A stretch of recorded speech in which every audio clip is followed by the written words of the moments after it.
The laughter around the decorated hall suddenly froze in my ears when I heard my sister's voice slice through the air like a blade. She wasn't toasting me, she wasn't celebrating me. She wasn't lifting me up on what was supposed to be the happiest day of my life. Instead, she smirked, nudged the tall man standing beside her, and with a tone dripping in mockery, introduced me to her boss as my unemployed loser sibling. For a moment, my chest tightened so badly I thought I might faint right there in my wedding dress. Every eye near us turned in slow motion, some with surprise, some with pity, and a few with judgment. My stomach knotted, my hands trembled, and I couldn't believe my own sister, my maid of honor, would humiliate me like this in front of my guests. The man she spoke to shifted awkwardly, trying to smile, but the damage was already done. My husband squeezed my hand under the table, silently asking me to stay calm, but inside me, a storm was building. All the sacrifices I had made for my family, the nights I spent babysitting her kids so she could build her career, the countless times I had defended her mistakes to our parents, all of it flashed before me like cruel reminders of how little she valued me. This wasn't just a casual insult. It was a public execution of my dignity. What she didn't know was that my life was about to turn, and the label she tried to chain me with would become her undoing. She thought she was teaching her boss how successful she was compared to me. She didn't realize that the truth, my truth, was about to unravel everything she thought she owned. The wedding hall glittered with gold and silver light, chandeliers hanging like frozen fireworks, and the air carried the faint perfume of roses mixed with the buttery sweetness of cake. It should have been the happiest day of my life. The vows were said, the rings exchanged, and when I walked down the aisle earlier, every step felt like a dream. My heart was light, full of promise and love. My husband's hand, warm and steady, had grounded me when I thought I might cry from sheer joy. Friends and family filled the tables, clinking glasses, laughing loudly, and celebrating not just a marriage, but the beginning of a new chapter. Everything shimmered with the magic of forever. But sometimes storms arrive without thunderclouds, slipping silently into bright skies, and the strike is more devastating because you never saw it coming. I was standing near the center of the hall, my new husband at my side, when my sister Emily approached with a tall man trailing behind her. She was glowing, not because she was happy for me, but because she had her boss at her arm, and the gleam in her eye told me she wanted everyone to know it. Emily had always been that way, hungry for approval, eager to prove she was better, smarter, more successful. She hugged me briefly, perfunctory, then turned to the man, and her lips curled into a smile that made me uneasy even before she spoke. "This is my sister," she said, her voice lilting as though she was presenting some exhibit rather than a sibling. She looked me up and down in my white dress, her eyes briefly flicking to my husband, then back to her boss. "She's kind of the unemployed loser of the family." The words were delivered lightly like a joke, but the sting was immediate, sharp, and unforgettable. My chest tightened as though someone had pulled a cord around my lungs. The music, the laughter, the clinking of glasses, all of it faded to a dull, distant hum as her voice echoed in my head. Unemployed loser. My sister had just dressed me in humiliation on the one day where I was supposed to shine. Her boss, Mr. Hayes, an older man with kind eyes, looked startled. He gave me an awkward smile, his gaze darting between us, clearly uncomfortable. He tried to laugh politely, but it died quickly, leaving silence heavy between us. My husband's grip on my hand tightened, his thumb brushing over my knuckles in silent reassurance, but my face burned with shame. Around us, a few guests had overheard. I caught the flicker of raised eyebrows, whispers passing like ripples across the room. My joy cracked like glass hit by a stone. I forced a small smile, but inside something collapsed. I had spent months planning this day, hoping my family would celebrate with me, believing that Emily, as my maid of honor, would support me. Instead, she had carved her claws into my moment, turning the spotlight not into warmth, but into heat meant to burn. It wasn't just the insult, it was the choice of moment, the cruelty of delivering it in front of her boss and my guests. This wasn't a slip of the tongue. It was deliberate. I excused myself as politely as I could, my heart pounding, and stepped aside, needing a moment to breathe. In the corner of the hall, hidden partially by tall floral arrangements, I let the sting out in a shaky exhale. I wasn't unemployed, not truly. Yes, I had left my job a month earlier, but not because I was lazy, not because I had failed. I had left to start my own business, something I had dreamed of for years. It was a leap of faith, one I hadn't announced widely yet, because I wanted to build quietly before the world could judge me. Emily knew this. I had told her in confidence. And yet, here she was, spinning my silence into an insult, reducing my leap of courage into a punchline. I thought about all the times I had supported her. The nights I had stayed over at her apartment to babysit her kids while she worked late or went out. The money I had lent her when she was between jobs. The excuses I had made to our parents when she stumbled. I had carried her burdens so often that I thought we were equals, bound by blood and sisterhood. But in that moment, staring at her across the room as she laughed with her boss, I realized she didn't see me as a sister. She saw me as competition. And today she wanted to win. My husband found me standing there, trying to hold back tears. He cupped my face gently, whispering that I didn't have to let her ruin anything. He reminded me that this day was ours, not hers, and that her words didn't define me. His voice was steady, his love a balm, but I couldn't shake the bruise in my heart. I nodded, smiling for him, but inside, the humiliation replayed like a cruel film reel. Later that night during dinner I tried to act normal. I smiled at guests, cut the cake and danced. But every time Emily walked by, her perfume sharp in the air, I felt a wave of bitterness I had never known before. When I finally managed to pull her aside, I asked her why she had said what she did. She shrugged, her face unreadable, and said it was just a joke, and that I needed to stop being so sensitive. Her eyes, though, told another story. They sparkled with the satisfaction of someone who had struck exactly where they intended. The pain of that night wasn't just in the insult, but in the realization that my sister could so easily betray me.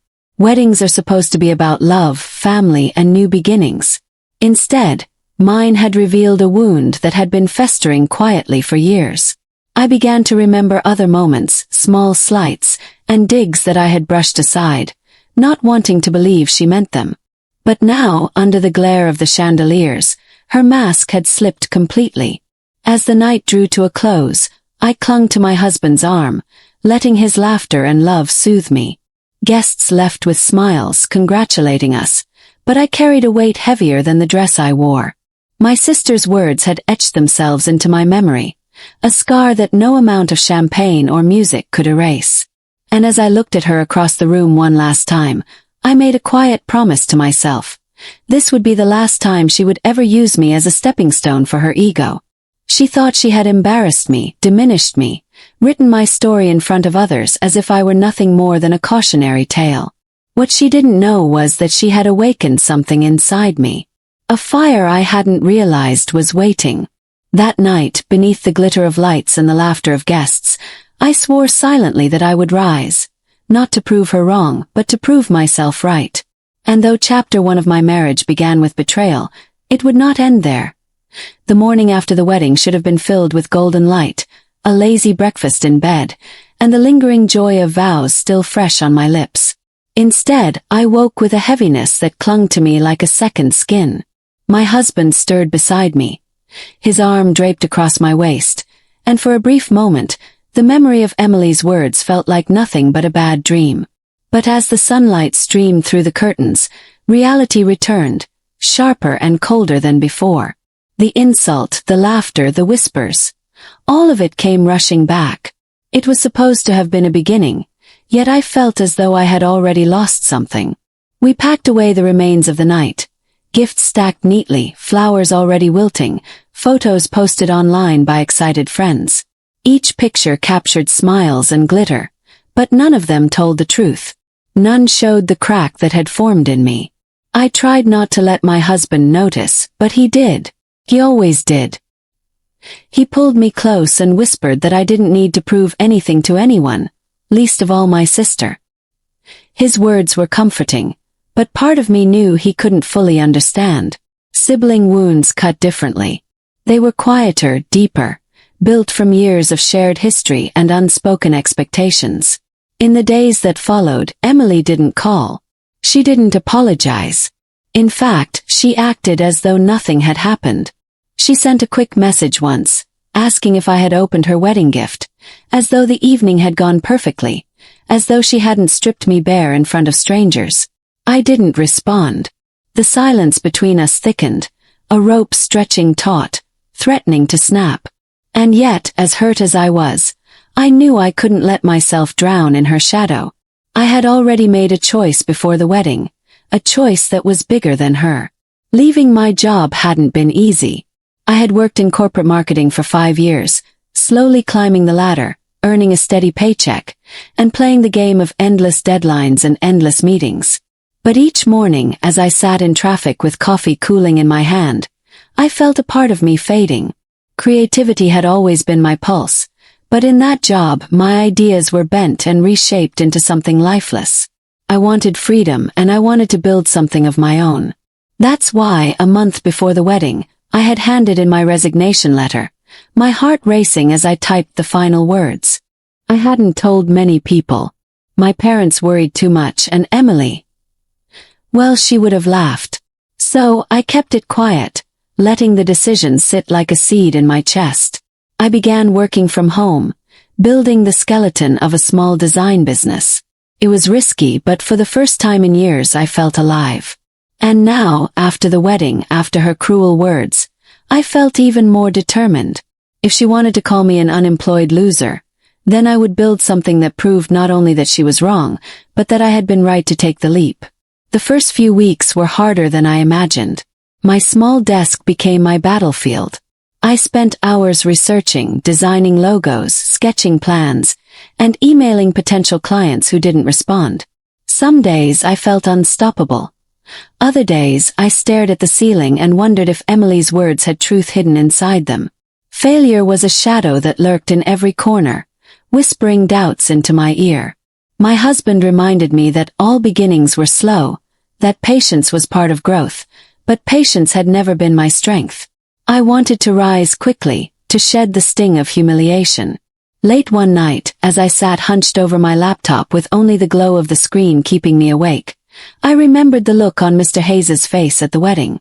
The discomfort, the awkwardness, the way he tried to laugh off my sister's words. He was her boss, but in that moment I had seen something else. He hadn't believed her. He had been polite, but his eyes told me he wasn't the kind of man easily fooled by arrogance. A strange thought occurred to me. What if one day I worked with people like him? What if the very circles Emily was so desperate to impress became the same circles where I proved myself? That thought became my fuel. I designed my first official proposal the next morning, pouring hours into every detail. I sent it to a small local boutique, hoping they would hire me to rebrand their image. I waited, chewing my nails down to nothing, until finally a week later, an email landed in my inbox. They loved my ideas. They wanted to meet. The meeting was nerve-wracking, my palms damp, my voice trembling at first, but as I spoke about design, about vision, about creativity, something inside me came alive. They signed the contract that very day. It wasn't a massive project, not a life-changing amount of money, but it was proof. Proof that I could do this. Proof that Emily's words weren't chains unless I let them be. When I told my husband, he lifted me off the ground and spun me in the kitchen, our laughter bouncing off the walls. For the first time since the wedding, I felt light again. Felt like myself. That night, as I lay in bed, I didn't replay Emily's words in my head. Instead, I replayed the boutique owner's smile, her excitement about the new designs, the way she said, "You really understand what we're trying to do." Those words stitched over the wound, piece by piece. But Emily lingered, even in silence. She posted pictures online of dinners with her boss, of her thriving career, captions dripping with pride. Each post felt like a message directed at me, though I knew it was only in my head. Still I stayed quiet. I didn't tell her about my business, my new client, my progress. Let her believe what she wanted. My silence was no longer weakness. It was armor. The distance grew. Family dinners felt tense. Our parents didn't notice at first, or maybe they pretended not to. They asked about the wedding, about the honeymoon, about my job. I smiled and gave vague answers, but Emily always smirked, her silence louder than her words. At one dinner, when my father asked how work was going, Emily cut in smoothly before I could answer, saying, "She's figuring it out. She has free time." The dig was subtle, but I heard it, felt it. I said nothing. Not yet. Instead, I went home that night and worked harder. I landed 2 more clients, small businesses willing to trust me with their brands. Each project stretched me thin, but I poured my heart into it. My reputation began to grow, quietly, like roots spreading underground. And though Emily didn't know it, every insult she had thrown at me became another brick in the foundation of something stronger. One evening, months later, as I looked at my growing portfolio, I realized something had shifted inside me. I no longer wanted to prove her wrong. I wanted to prove myself right. I wanted to create not from spite, but from love, for my work, for my life, for the version of myself that had always believed I could do more. Emily's words had lit the fire, but it was mine to keep burning. And so, while my sister laughed at her own reflection in the glass towers of her office, I built quietly, patiently, strongly. She thought she had defined me that night at the wedding, but she hadn't written the final chapter. She had only written the beginning. What she didn't know was that soon our paths would cross again, and this time I would no longer be standing in her shadow. By the 3rd month after the wedding, the silence between Emily and me had become permanent, a wall neither of us bothered to climb. We passed each other in family gatherings with polite smiles that carried no warmth, our conversations reduced to short nods or meaningless comments about the weather. Yet, while she sat comfortably in the gleaming office towers she so proudly posted about, my days were spent at a modest desk in the corner of my apartment, surrounded by sticky notes, half-finished sketches, and the buzzing hum of determination. It wasn't glamorous. It wasn't picture-perfect. But it was real. Each email I sent, each call I made, and each design I finished was another stone laid in the quiet foundation of a life I was building for myself. The boutique project had been my first win, but it wasn't my last. Word traveled faster than I expected. A cafe owner who had seen the boutique's new logo reached out to me, asking if I could redesign their menus. A small publishing house needed a fresh identity for their children's book line, and my name came up in their search. Slowly, my calendar filled. It wasn't wealth, not yet, but it was growth. Every invoice paid, every check deposited, felt like proof that I wasn't the unemployed loser Emily had tried to brand me as. Instead, I was the architect of something uniquely mine. But growth wasn't just financial. It was personal too. I found myself waking each morning with a spark of energy I hadn't felt in years. The work was exhausting, yes, but it was also exhilarating. I could pour my creativity into something that carried my signature, my vision, not just the watered-down version of myself that corporate life had demanded. At night, when I finally shut down my laptop, my husband would pull me into his arms, reminding me to rest, to breathe, to celebrate the small victories. He became my anchor, steady and proud, reminding me daily that I wasn't chasing shadows. I was building light. Still, Emily lingered in the background, like a shadow I couldn't quite shake. I saw her life unfold in curated snapshots, dinners at high-end restaurants, events with her colleagues, selfies in tailored suits with captions about ambition and hustle. Her pride was always on display, her success crafted like a glossy magazine spread. I told myself I didn't care, that her life no longer touched mine. And yet, whenever I scrolled past her posts, a faint ache curled in my chest. Not jealousy, never jealousy. It was disappointment. A longing for the sister I had once believed would stand beside me through every storm. One afternoon, as I sat hunched over my desk revising a logo for a tech startup, an email appeared in my inbox. At first I thought it was spam, the subject line too formal, the address too polished. But when I opened it, my breath caught. It was an invitation to a networking gala, hosted by one of the city's largest professional associations.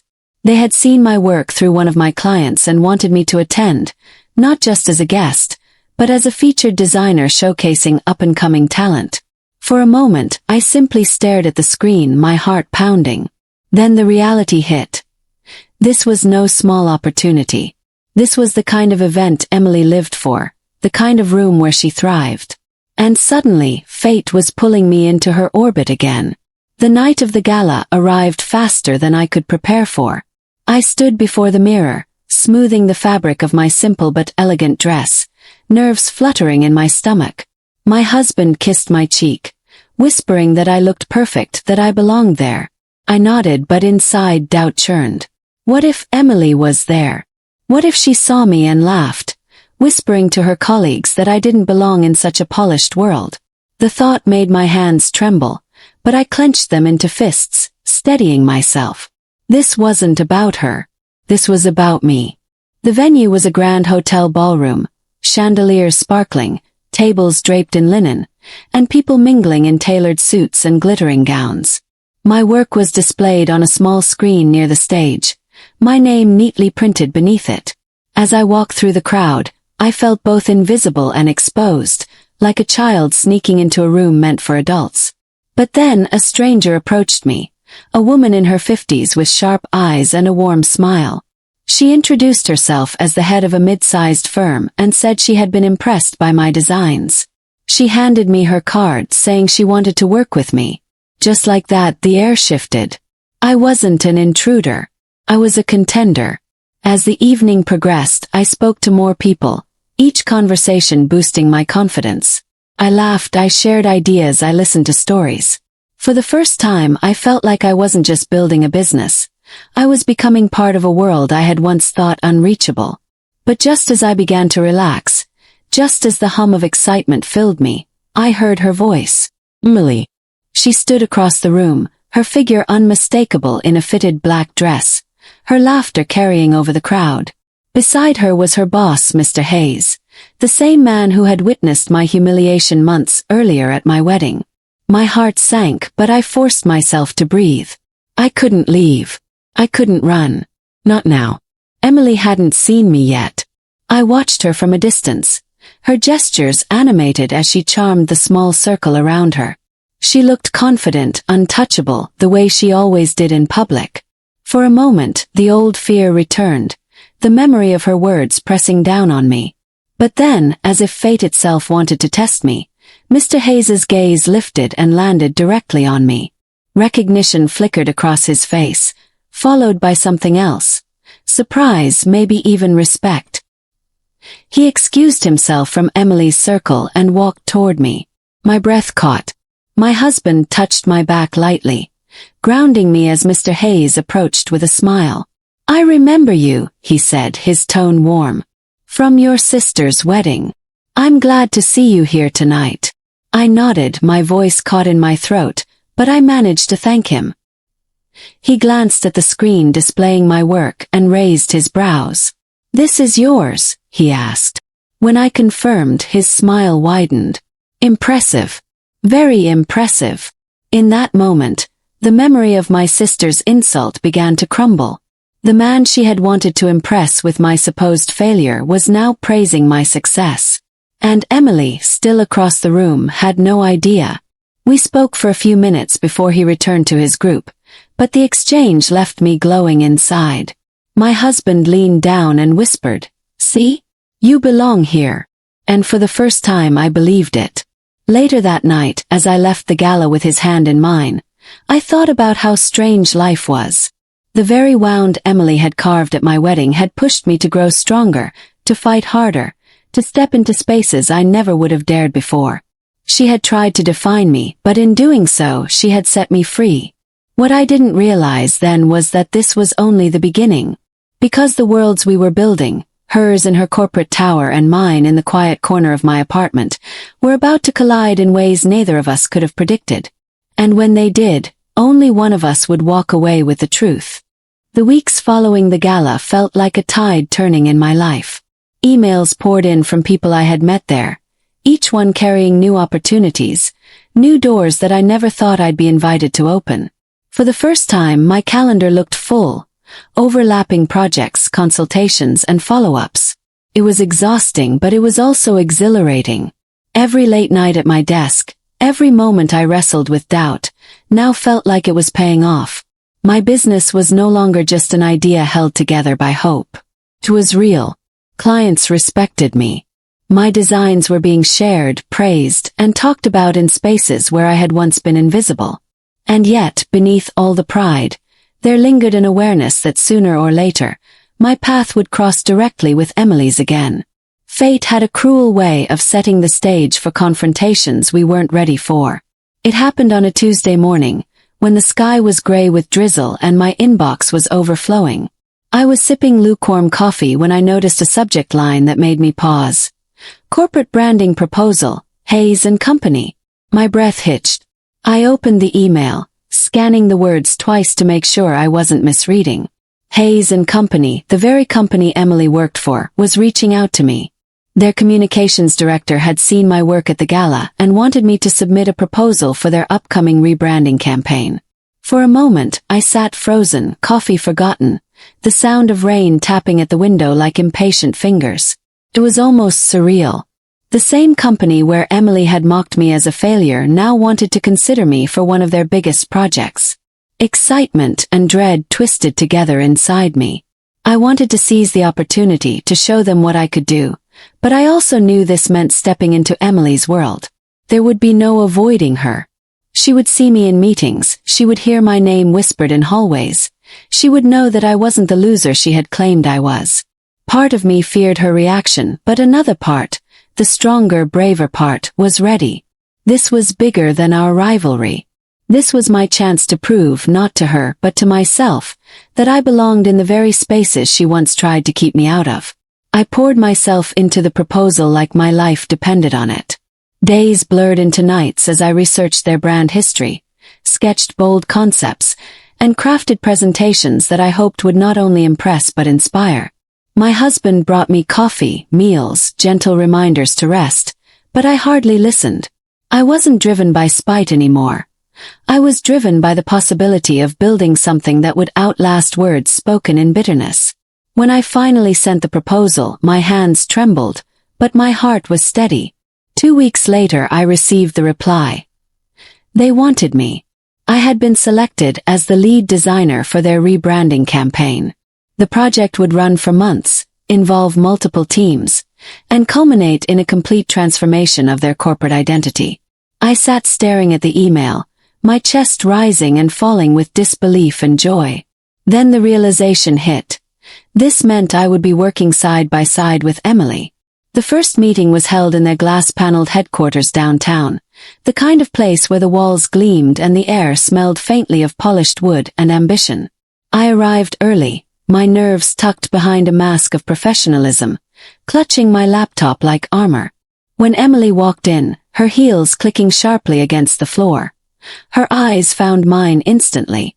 Shock flickered across her face, followed quickly by something colder. Anger, maybe even fear. She masked it quickly, greeting me with a stiff smile, but I saw through it. She hadn't expected me here. "Of course," she said loudly enough for the room to hear. "My sister. How interesting." There was an edge to her tone, but before she could twist it further, Mr. Hayes stepped in, his voice warm. "Yes, we were all impressed by her work at the gala. I think she'll bring a fresh perspective to this project." His words silenced whatever barb Emily had been preparing. She smiled tightly, but her jaw was clenched. The meeting began, and I focused on the work, refusing to let her presence rattle me. I spoke with confidence, presenting ideas, listening carefully, and offering solutions. To my relief, the team responded positively. Even Mr. Hayes leaned forward, nodding with genuine interest. Emily, however, sat stiffly, her pen scratching furiously across her notebook, though she spoke little. I could feel her resentment radiating, but I kept my focus on the task at hand. This wasn't about her. It never had been. Over the next few weeks, I returned to their office regularly, collaborating with different departments, refining concepts, and slowly building trust with their team. Every time I walked through those glass doors, I felt stronger, taller, as though each step erased a piece of the shame I had once carried from her insult. Emily avoided me whenever possible, speaking only when required, her words clipped and formal. But I noticed the way her eyes lingered when others praised my work, the way her smile faltered when Mr. Hayes singled out my contributions. She had built her identity around being the star, the favorite, the one who shone brightest. And now, she was being forced to watch me light my own path.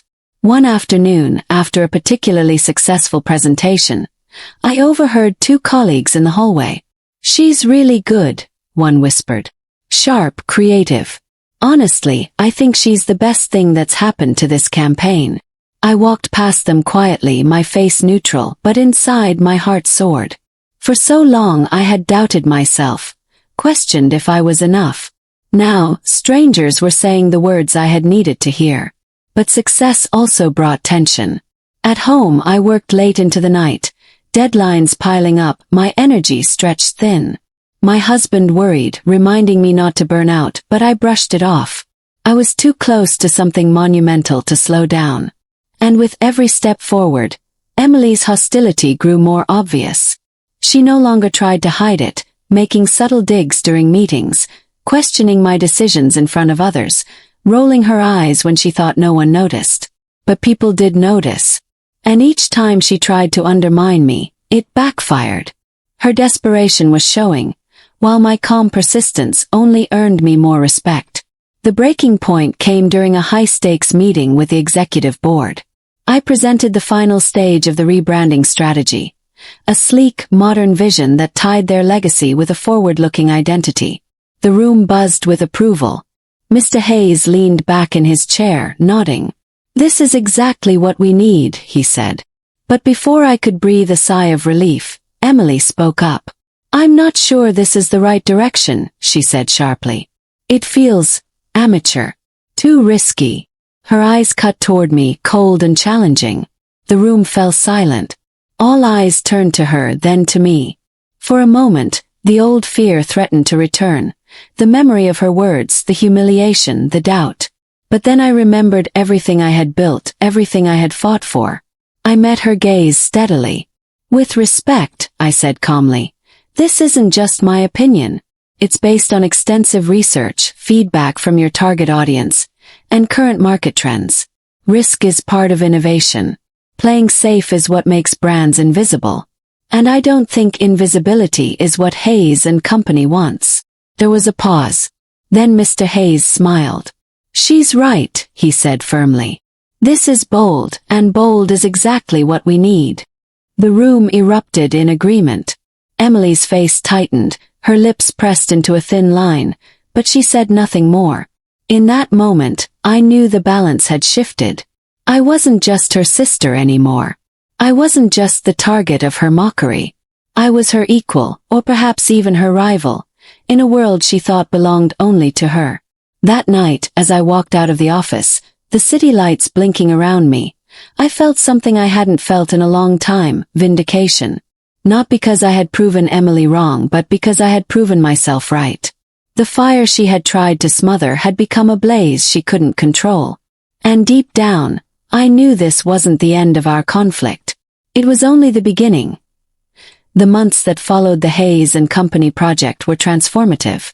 My business, once a fragile dream I nurtured quietly in the corner of my apartment, had grown into something substantial, recognized not just by clients but by industry peers who respected my work and my vision.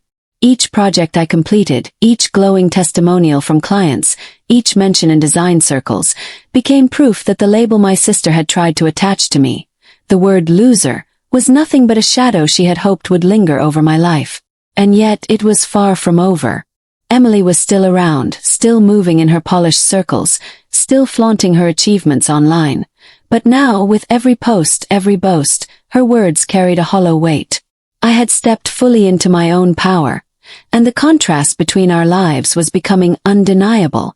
The next big turning point came when I was invited to speak at a national design conference. It was the kind of platform I had once thought only people with decades of experience could achieve. The audience was composed of leaders in creative industries, entrepreneurs, and media representatives. I stood backstage, my notes in hand, my heart hammering in anticipation. When I walked onto the stage and saw hundreds of eyes focused on me, I realized how far I had come from the girl Emily had mocked at her wedding. I wasn't just stepping into a room of strangers. I was stepping into a world I had created for myself, built entirely from my own determination. I began to speak about creativity, innovation, and the courage it takes to build something from nothing. I shared my journey, the late nights, the relentless research, the self-doubt and the perseverance, but I left out the details that would have cast my sister as a villain. This wasn't about revenge. It was about ownership of my story. The audience responded with nods, applause, and later, standing ovations. And then I saw her. Emily had been invited by one of her colleagues, apparently unaware of the weight of the moment she was walking into. Her eyes widened when she realized who was speaking, and I could see recognition, surprise, and a flicker of fear. She had expected to remain the brightest star, the one everyone admired, but now she was watching me shine in a way she could not touch. When the conference ended, I was approached by multiple potential clients, journalists asking questions about my work, and even Mr. Hayes, who had followed my progress quietly, offered a private word of praise.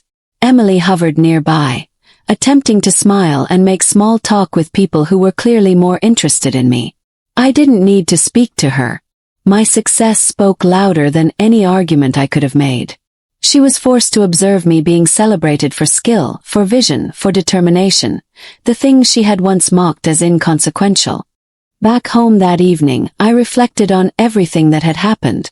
The betrayal, the humiliation, the constant comparisons, all of it had once felt like an insurmountable weight. But now, from this vantage point, I saw it differently. Every slight, every cutting remark had fueled a fire that drove me to create, to push boundaries, to rise above. My husband joined me in the living room, his hand finding mine, and we smiled quietly together. We didn't need to speak about Emily, about the past, because we had already acknowledged the truth. My life was no longer defined by anyone else's judgment. Then came the ultimate reckoning. Emily's company, Hayes & Company, was officially launching the new branding campaign.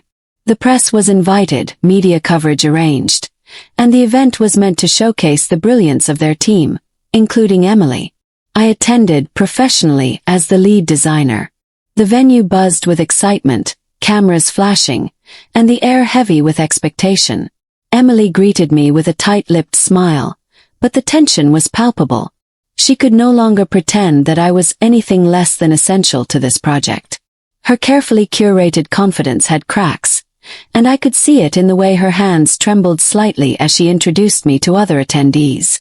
When the new branding was unveiled, the reaction was immediate and overwhelming. Journalists praised the modern, bold, and innovative direction. Social media lit up with admiration for the design, and every compliment echoed back to me like validation of years of hard work and persistence. Emily's eyes followed every reaction, every headline, every tweet. She had built her identity around superiority, but tonight it had shifted. People spoke to me first, sought my opinion, and celebrated my contributions. She had no room to shine because the spotlight was no longer hers to command. After the event, as everyone gathered for photographs, Emily approached me. Her expression was unreadable, a mix of resentment, resignation, and something I hadn't expected. Admittance, subtle though it was. "You've done well," she said, her voice quiet, almost swallowed by the chatter around us. I studied her face, the faint lines of tension around her eyes, the stiffness in her shoulders, and realized that she was not trying to insult me anymore. She was acknowledging in her own fragile way that I had earned my place. I nodded, keeping my response simple. "Thank you." No victory gloating, no vindictive remark. Just acknowledgement. I had nothing to prove to her anymore. That night on the drive home, I thought about the journey from the wedding day. The humiliation, the sneers, the quiet nights of doubt, and the relentless hours building my business. Every step, every setback, every sleepless night had led me here. I had grown stronger not because of anger, but because I had chosen to keep moving forward. I had taken control of my life and refused to allow someone else's opinion to define my worth. In the following weeks, my business continued to flourish. I gained more clients, larger projects, and recognition that extended beyond my city. The loser label Emily had tried to pin on me had become a distant memory, irrelevant in the light of tangible success. I continued to encounter her professionally, sometimes in boardrooms, sometimes in conferences, but the dynamic had completely changed. She no longer intimidated me. She no longer had the power to diminish me. I had created my own identity, independent of her judgment, and it was strong enough to withstand any attempt at sabotage or insult. In the quiet moments, I reflected on the strange irony of our relationship. Emily had tried to define me with a cruel joke at my wedding, but that joke had set a fire that I would carry for the rest of my life. It had forced me to confront my own fears, to take risks I might otherwise have avoided, and to claim my worth in a world where I had been underestimated. In a way, her betrayal had been a catalyst, a brutal but effective push that led me to the life I had always wanted. By the end of the year, I looked back on the transformation with gratitude, not only for the success I had achieved but for the resilience I had discovered within myself. Emily's shadow no longer mattered. I was no longer her sister defined by her words, no longer a character in her story of superiority. I was the author of my own narrative, building something enduring, celebrated, and wholly my own. And Emily, she eventually stopped trying to compete. The tension between us eased, not because she apologized, but because our roles had become clear. I had moved beyond the need for her validation, and she, unwillingly, had to accept that I had claimed my place in the world. She could no longer diminish me, and for the first time, I felt completely free from the weight of her judgment. The wedding day, which had begun with humiliation and betrayal, had set into motion a journey that reshaped my life entirely. What had been intended as a cruel joke had become a turning point, forcing me to confront challenges, embrace ambition, and ultimately rise far above the ridicule I had once endured. I had transformed pain into purpose, mockery into motivation, and I had claimed a future that was mine alone. Sitting in my office months later, watching the skyline light up as the sun dipped behind the city, I realized something profound. Life is unpredictable, and sometimes the people who hurt us the most inadvertently become the ones who push us to discover the strength we never knew we had. Emily had tried to break me, but instead, she had been the spark that ignited my ascent. And now, standing firmly in the life I had built, I knew that no insult, no betrayal, no shadow from the past could ever hold me back again. My success was not vengeance. It was freedom. It was validation not from her but from myself. I had walked through fire, and I had emerged not only unscathed but stronger, wiser, and unstoppable. The sister who once humiliated me would always be part of my story, but she no longer had the power to define it. I had written my ending, and it was brilliant, triumphant, and entirely my own. Don't miss out on more gripping stories. Like, comment, and share your thoughts. Subscribe to Twisted Fate Chronicle for your next twist of fate.